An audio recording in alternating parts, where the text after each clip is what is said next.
Radio J. Les rendez-vous de la Viso. Lise Gutmann. Radio J. Et les rendez-vous de la Viso, c'est aujourd'hui avec Maya Termination de la section Viso à Vive, la section des jeunes femmes de la Viso. Maya, bonjour. Bonjour Lise. Alors Lise, il ne vous aura pas échappé que Paris accueillera les Jeux Olympiques 2024 dans quelques semaines. Non, c'est pas possible. Ah bon?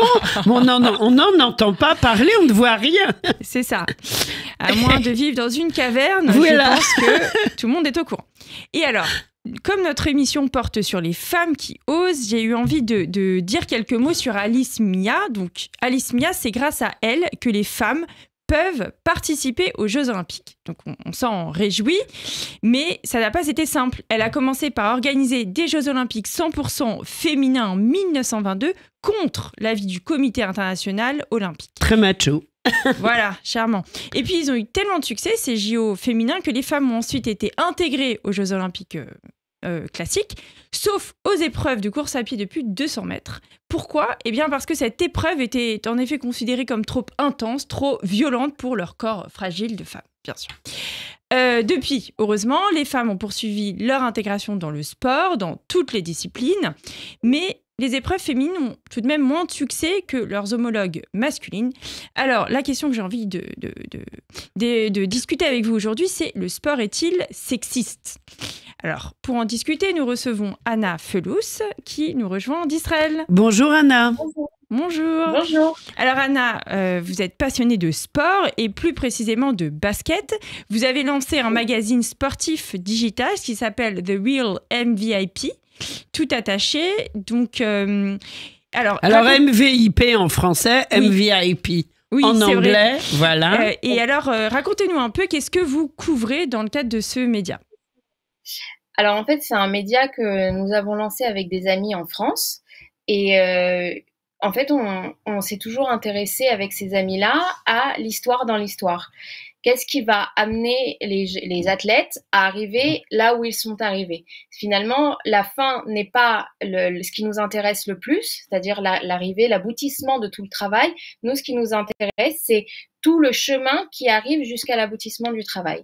Et du coup, on apprend énormément de choses sur le côté physique de l'athlète, mais aussi sur le côté mental. Et c'est aussi ça qu'on aime explorer. Donc MVP, en fait, se concentre sur les histoires personnelles des athlètes, des journalistes, des coachs, des entraîneurs ou des photographes. Qu'est-ce qui s'est passé derrière certaines photos mythiques, etc., etc. Et en fait, ça permet de mieux comprendre les événements marquants du sport. Et vous-même, vous êtes sportive ? Et oui, je l'ai été. Et après, c'est bien. le mariage. Et vous faisiez quoi comme sport ? J'ai tout fait. J'ai fait particulièrement du basket. J'ai fait de l'équitation pendant plusieurs années.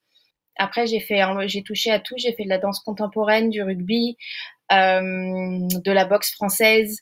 J'ai fait un peu de tout. Je suis impressionnée, Maya. Oui, ce que Anna ne dit pas, c'est qu'elle a fait aussi une formation pour être professeure et entraîneur de sport. Donc, vraiment un peu dans l'arène et dans les coulisses. Alors, je voudrais juste préciser pour les auditeurs qu'on peut en fait lire votre média digital sur Instagram en suivant le compte qui s'appelle donc The Real MVP, donc tout attaché, et sur la chaîne YouTube du même nom. Voilà. Exactement. Donc, The Real, THEREAL, MVP, notez bien. Il faut vraiment aller voir ce média, compte. surtout en ce moment. Surtout en ce moment. Alors, Anna, on dit Anna ou Hana ? Ça dépend. Là, vous êtes en France, vous pouvez dire Anna. Alors, on dit Anna. Émission sur les femmes oblige. Le milieu du sport, la grande question, est-il sexiste ? Et comment on se sent en tant que femme journaliste sportive ? Comment est-on accueilli ? Dans ce milieu, somme toute, un peu plus masculin, faut dire les choses. C'est tout à fait vrai. Alors, c'est difficile au début de se faire une place.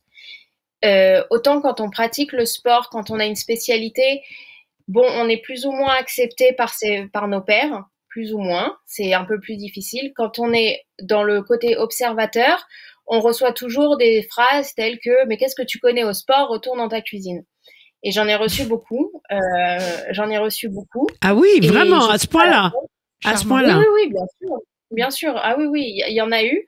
Mais après, au bout d'un moment, quand ils voient que vous êtes sérieuse et que en fait on n'est pas là pour draguer les mecs, parce que c'est aussi quelque chose qui ressort. Ah oui. Ils voient qu'on connaît quand même pas mal le sujet et on arrive à participer, à avoir des vrais dialogues. Et aujourd'hui, dans cette communauté sportive, j'ai réussi à me faire une place, à un certain respect. Et voilà, et non, c'est hyper important en fait de continuer et de persévérer finalement, Oui, de donc pas s'arrêter à ces remarques. oui, c'est via l'expertise en fait que vous êtes imposé pour dépasser un peu les préjugés finalement. Oui, exactement. Et puis on va pas s'arrêter à une bande d'idiots qui sont arriérés finalement et qui au final n'apportent jamais grand chose dans le débat sportif. Donc de toute façon, ça n'apporte rien. Et voilà. Et quand on persévère, on arrive à se faire une place. Alors vous vous concentrez sur les histoires, le parcours de sportives et sportifs. Et voilà, je voulais vous demander, pour vous, quelles sont les sportives féminines les plus inspirantes et qui contribuent aussi finalement à rendre le milieu du sport un peu plus égalitaire. Quels sont vos chouchous? Il y a plusieurs athlètes selon les sports et chaque sport en fait a ses objectifs, a ses obstacles et a ses propres avantages. Pour moi, les grandes sportives, ça commence par Marie-Josée Pérec qui a montré le chemin de la médaille. Alors, c'est ma génération, 96, j'étais une enfant. Donc, en fait, moi, quand je la vois gagner une médaille d'or sur une course en athlétisme où les Français, c'est pas qu'ils n'excellent pas, mais c'est que c'est pas l'endroit où on a le plus de médailles, malheureusement. Et la voir, elle, particulièrement, réussir et garder la tête haute et être digne comme ça, c'est un parcours qui m'a vraiment marqué en tant que petite fille. Après, en tant que sportive, en tant que femme, celle qui me transporte vraiment, c'est Simone Biles, pour tout le parcours qu'elle a eu, toutes les histoires qu'elle a eues, tout ce qui s'est passé en fait depuis ses plus jeunes années, ce qu'on a découvert pendant les Jeux Olympiques de Rio 2016 et qu'elle a quand même continué et elle s'est imposée. Donc ça montre une certaine mentalité et une force de caractère, plus tous les sujets sur la santé mentale. C'est pour moi une personne inspirante. Et puis Serena Williams parce que c'est Serena, tout simplement. Elle est extraordinaire. Elle a tout gagné. Vous avez évoqué Simone Biles et les sujets de santé mentale. Est-ce que vous pouvez développer un peu? Parce que moi, par exemple, qui ne suis pas experte en sport, je ne sais pas qu'il y avait des enjeux aussi autour de la santé mentale des sportives. Alors, il y a un enjeu santé mentale autour des sportives et des sportifs en général. C'est très, très important. Et bon, alors parlons des Jeux Olympiques parce que ça arrive, mais c'est des objectifs qui sont très importants et c'est une pression qui est énorme, surtout quand on a des attentes sur certains athlètes. Quand on est une femme, c'est encore autre chose. C'est encore une différente sorte de pression parce que forcément, si vous n'arrivez pas à atteindre les objectifs, on va vous descendre beaucoup plus facilement que pour un homme. C'est un fait. Et alors, ce qui s'est passé, c'est qu'aux derniers Jeux Olympiques à Tokyo, Simone Biles, en fait, qui est une gymnaste hors pair, a souffert en fait d'une sorte de déficience mentale, si vous voulez, où elle a expliqué clairement pendant les épreuves qu'elle n'arrivait plus à se situer dans l'espace et que c'était très très dangereux pour elle de continuer parce qu'elle fait des acrobaties qui sont très périlleuses et dangereuses. Et donc, à partir du moment où on perd ça et on perd cette confiance en soi, etc., c'est très, très difficile. Elle a d'ailleurs failli se blesser à ce moment-là. Et en fait, et ça, c'était lié à la pression, en fait. C'est ça, c'est la pression était telle qu'elle a perdu son sens de l'équilibre, de l'orientation, etc. Exactement, c'est lié à la pression, en tout cas c'est ce qu'elle avait expliqué. Et en fait, elle a ouvert les portes sur la santé mentale pendant les Jeux Olympiques de Tokyo, où il y a toutes les caméras sur elle parce que c'est un phénomène mondial. Et en fait, elle a permis de parler de ça, de ce dont souffrent certains athlètes qui peuvent ça peut particulièrement les bloquer lors des épreuves. Et en fait, elle a ouvert vraiment les esprits là-dessus. Alors, il y avait d'autres athlètes femmes qui en avaient parlé, comme Naomi Osaka, qui est joueuse de tennis, ancienne numéro 1 mondiale. Mais ce que a fait Simone Biles, plus son parcours derrière avec tout ce qui s'est passé avec Team USA et les affaires de pédophilie, etc. dans l'équipe, les deux additionnés font qu'en fait, elle est encore entrée dans une sorte d'aura de messagère. D'accord. Et en fait, c'est ça que j'admire particulièrement. Et de lanceuse d'alerte, en fait, sur les risques psychosociaux autour du sport à haut niveau, en fait. Oui. Surtout pour les gymnastes, parce que encore une fois, selon les domaines et les activités, il y a des pressions qui sont supérieures. En gymnastique, c'est particulièrement, c'est chaud. Alors, Anna Fellouz, votre média a la particularité d'être dirigé par une équipe binationale entre la France et Israël. Et vos collègues français ne sont pas juifs. Quel est selon vous, selon les échanges que vous avez avec eux, leur rapport à Israël? Et est-ce que vos rapports ont changé depuis le 7 octobre? Alors, le 7 octobre a particulièrement ralenti notre projet. On va pas se le cacher. Moi, en plus, c'était une période où j'étais enceinte, donc c'était particulièrement difficile. Donc, vous avez un beau bébé, Mazel Tov. Oui, un beau bébé, merci. Et en fait, ce qui s'est passé le 7 octobre, ils m'ont tout de suite contacté et ils m'ont tout de suite demandé déjà est-ce que je vais bien. Et je pense que ça, c'est déjà très important et ça montre aussi que les gens ont été particulièrement choqués de ce qui s'est passé. Maintenant, c'est aussi quelque chose qu'on s'est dit entre nous. La politique, si vous voulez en parler, parlez-en. Si on ne voulait pas en parler, n'en parlez pas. C'est pas grave. Je suis ouverte aux questions. Vous avez le droit de penser tout ce que vous voulez. J'ai le droit de penser tout ce que je veux. Et voilà, il n'y a pas de souci. Et en fait, ils ont été très très ouverts avec tout ça. Il y en a qui n'ont pas posé particulièrement de questions, mais qui ont été très à l'écoute, qui ont été ok, prends ton temps si tu as besoin de temps pour travailler sur le projet, etc. Prends ton temps. Il y en a d'autres qui m'ont dit comment ça se passe, qu'est-ce qui se passe, etc. Donc en fait, c'est plusieurs réactions qui sont différentes et qui se valent en fait finalement. Ça dépend aussi de la personne et de comment elle approche les choses. Il y en a qui se sentent concernés par ce qui s'est passé et par cette guerre et il n'y a pas de problème. Et il y en a d'autres qui regardent ça de loin et qui acceptent. Maintenant, c'est vrai que j'ai eu pas mal de retours où on me dit non mais elle est sioniste. Non mais moi je boycotte ton média à cause de ça. D'accord, dans les commentaires. Ah oui, donc pas votre équipe, pas vos collègues, mais vos lecteurs, finalement. Voilà, exactement. Donc c'est aussi quelque chose qu'il faut gérer et j'ai de la chance d'avoir une équipe qui m'a pas lâchée, qui m'a soutenue. C'est important ça, de le préciser. Ouais. Ouais. C'est voilà, il y a des gens qui sont là et qui, même s'ils ne le disent pas, sont de notre côté ou en tout cas ne sont pas contre nous. C'est déjà pas mal. Et voilà, et il y a une vraie tolérance par rapport à ça. On m'a pas demandé des comptes. On m'a pas demandé mais pourquoi tu défends pas ci, pourquoi tu fais ci, pourquoi tu dis ça. Et voilà. Et après, par contre, il faut retourner au travail, quoi. Oui, c'est sûr. Mais du coup, en fait, cette question est particulièrement intéressante parce que je sais que vous croyez beaucoup au fait du sport comme vecteur de dialogue interculturel. Je sais que vous avez pas mal parlé des liens particuliers au niveau du judo entre Israël et l'Iran et que finalement, ça fait un peu partie, si j'ai bien compris, de votre projet aussi, de dire le sport transcende un peu les divisions. Exactement. En fait, moi, mon rêve, ça a toujours été de créer des ponts de communication en fait entre les pays, de casser tous les préjugés qu'il peut y avoir entre les uns et les autres, d'un côté comme de l'autre. Et en fait, je pense que le sport est un dialogue universel et qui peut permettre en fait de créer des ponts d'entente. Cet exemple, en fait, oui, peut-être on va le décrire parce que peut-être que tous les auditeurs sont pas familiers de cette histoire particulière autour du judo. Je vous laisse.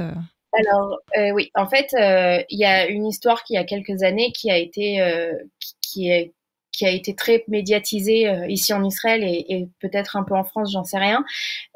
Au judo, vous avez ce qu'on appelle des compétitions qui s'appellent des grands slams un peu partout dans le monde. Et il y a des judokas israéliens qui se sont retrouvés en fait face à des adversaires qui ne se sont pas présentés. Voilà. Un adversaire saoudien, si je dis pas de bêtises. Qui ne attendez, c'est pas clair. Ils n'ont pas voulu se battre contre un judoka israélien. Oui, voilà. Ils sont pas venus parce qu'en face d'eux, il y avait des Israéliens. Voilà. Exactement. Oui. Exactement. Et en face d'un certain Israélien qui s'appelle Sagi Mouki, s'est présenté un Iranien qui s'appelle Saïd Moulahem. Et ils ont combattu ensemble et ils ont ouvert en fait le dialogue tous les deux. Ils sont devenus amis. Saïd est venu en Israël. Voilà, ils sont en fait sur la communication. Il est venu en Israël, je m'excuse, mais du coup, il est plus en Iran, j'imagine. Oui, il n'a pas pu retourner en Iran. Non, il n'est plus en Iran. Voilà. Non. On est d'accord. Oui, bon bah. Non, mais c'est important de le préciser, il me semble. Oui. Donc, il est venu en Israël. Et en fait, ils ont construit en fait cette espèce de dialogue et cette amitié tous les deux ensemble. Et en fait, ça permet de faire renaître l'espoir en fait que tout est possible, que le dialogue est possible, que l'amitié interethnie est possible. Tout est possible en fait. Et encore aujourd'hui, ils sont en contact et à chaque fois qu'il y en a un qui gagne une compétition, il y a des stories, etc. Félicitations. Etc. Donc en fait, c'est possible. Le sport peut être un vecteur de communication, peut être un vecteur d'entente, peut être un vecteur de paix même. Et c'est important en fait de l'utiliser comme tel. Et c'est pour ça, c'est aussi une des raisons pour laquelle les Jeux Olympiques ont été créés, c'est aussi de rassembler, etc. Mais voilà, moi je crois beaucoup en tout ça et c'est un petit peu mon rêve aujourd'hui. Le sport pour vivre ensemble, pour mieux vivre ensemble? Pour mieux se comprendre en tout cas. Après, vivre ensemble c'est autre chose, mais en tout cas se parler et se comprendre c'est déjà un pas en avant. Oui, un grand pas. Alors, avant de se quitter, j'aimerais vous poser une dernière question en vue des JO plus particulièrement. Est-ce qu'il y a des sportives? Alors, je ne doute pas qu'il y ait des sportifs extraordinaires, mais est-ce qu'il y a des sportifs plus particulièrement à suivre pour les JO? Alors, je vais parler de la délégation israélienne. Oui, clairement, il y en a. Au judo, il y a Raz Hershko, qui est dans la catégorie la plus haute en termes de poids, qui a déjà été championne du monde, qui est déjà vice-championne d'Europe, qui est extraordinaire, une femme très très sympathique et qui a une vraie chance de médaille. Vous avez Avishag Semberg au karaté, et qui a déjà gagné la médaille d'or à Tokyo, qui peut gagner, qui peut très certainement gagner cette année encore. Il y a aussi en gymnastique artistique et il y a évidemment en natation où une jeune femme qui vient de ma ville d'ailleurs a déjà été championne du monde et qui vient de gagner aux 4 fois 100 mètres, 4 fois 400 mètres, je sais plus, en relais, la médaille d'or au championnat d'Europe. Donc voilà. Donc c'est vraiment... C'est des possibilités de médailles. Ah bah, on suivra ça avec attention. Oui. Moi, je serais fière de voir ça au JO. Voilà. On donnera les résultats et Anna nous les enverra aussi. On sera ravis de partager tout ça. Hein. Tout à fait. Voilà. Merci beaucoup, Anna Fellouz. Bravo pour tout ce que vous faites. On va redonner votre média. Donc, le média s'appelle The Real MVP, donc THEREAL MVP. C'est un média qu'on peut retrouver sur Instagram et sur YouTube pour l'instant, avec majoritairement aussi des vidéos, des interviews de sportifs. Donc, n'hésitez pas à aller y faire un tour. Voilà. Et puis, on continue, nous, à Paris, au Trocadéro? Oui, tout à fait. À l'appel de la Viso et de CRIF, tous les vendredis à 12h15 pour appeler à la libération des otages. On vous attend nombreux. Merci beaucoup. Merci Anna Fellouz, Leitraot, Koltouv. On vous remercie. Au revoir. Au revoir. Merci. Merci Maya.